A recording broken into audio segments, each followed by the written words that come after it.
In September 1519, 5 ships left Spain. They carried 270 men, hundreds of tons of supplies, and a promise made to kings. There was a faster way to reach the Spice Islands. 3 years later, one ship returned. It limped into port with torn sails, rotting wood, and 18 skeletal survivors, men so weak they could barely stand. That is a 6% survival rate. This is not a story of triumph. It's a story of numbers. Numbers that explain how the world was circled and how nearly everyone who tried to do it died. Tonight, we're not asking how Magellan changed history. We're asking a colder question. Was it worth the cost? In the early 1500s, Europe is obsessed with spices. Cloves, nutmeg, cinnamon. They preserve food, cure illness, and they're worth more than gold. The problem is geography. Portugal controls the eastern route around Africa. Spain is locked out. Then comes Ferdinand Magellan, a Portuguese sailor with a dangerous idea. He claims there is a western passage through the Americas, a route no one has mapped, a shortcut across an ocean most Europeans believe is endless. Magellan doesn't have proof. He has estimates, and estimates in the 16th century are optimistic at best.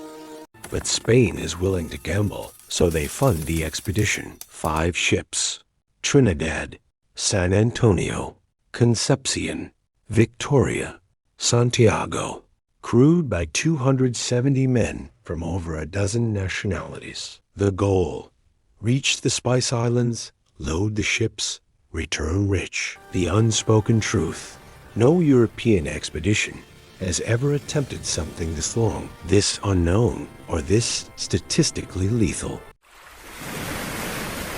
The odds begin turning against them almost immediately. Most sailors have never crossed the Atlantic, let alone sailed beyond any known map. Within months, discipline cracks, rations spoil, water turns green, morale collapses. By the time they reach South America, mutiny is already forming. This is important because statistically, long expeditions fail not from storms, but from people. During the winter in Patagonia, 3 captains rebel. Magellan responds brutally. 1 is executed. 1 is marooned left to die on an empty coast. At this point, the expedition hasn't even found the passage, and they've already lost men. The math is clear.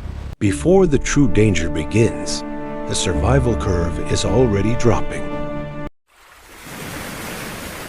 Eventually, they find it, a narrow, freezing passage, twisting through cliffs and ice. Today, we call it the Strait of Magellan. At the time, it might as well be the edge of the world. Here, 1 ship deserts and sails back to Spain. Another is destroyed by storms. Now only 3 ships remain, from 5 to 3, from 270 men to far fewer. The expedition hasn't crossed the Pacific yet, but statistically, this is the moment of no return.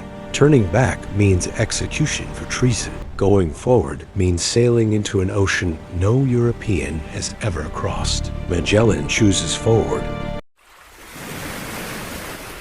Magellan names it Mar Pacifico, the peaceful sea. It is anything but. For 3 months, the ships see no land, no fresh food, no clean water. Men eat sawdust. They chew leather. They drink urine. Scurvy spreads. Gums rot. Teeth fall out. Muscles fail.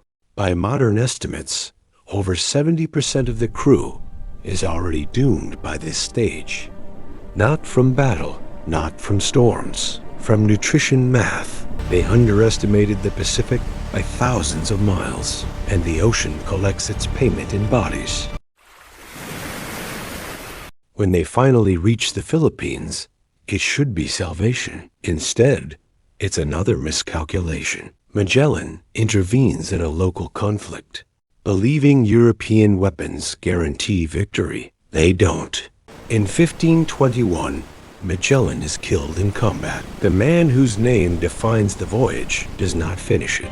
At this point, the expedition is leaderless exhausted, and critically understaffed. They burn another ship because there aren't enough men to sail it. Now, 2 ships remain. Only 1 ship will attempt the return westward, the Victoria. Why? Because going back the way they came would mean crossing Portuguese-controlled waters and certain death. So the Victoria does the unthinkable. It continues west, across the Indian Ocean, around Africa, home. By the time it reaches Spain in 1522, 18 men remain out of 270. That is 6.7% survival. A mortality rate worse than most medieval wars, worse than many plagues. But the ship is full of spices, enough to pay for the entire expedition. On paper, the voyage is a financial success. Here's the uncomfortable truth from a royal accounting perspective. Yes, 1 ship returned. The world was proven round. Global trade expanded. Empires grew richer. But for the men who sailed, the statistics are merciless. 9 out of 10 never saw home again. Most died slowly. Many died unnamed. History remembers Magellan. It forgets the 252 others. This is the hidden cost behind great discoveries. Not heroism, attrition. Magellan didn't survive his voyage, but his numbers reshaped the world. After this journey, maps change, oceans shrink, empires expand, and future explorers now know the truth. Circumnavigation is possible, but it is never free. History was not changed by courage alone. It was changed by how many men rulers were willing to lose. If you enjoy history told through evidence, numbers, and the human cost behind the legends, subscribe, because behind every great achievement, there is always a statistic history would rather you forget.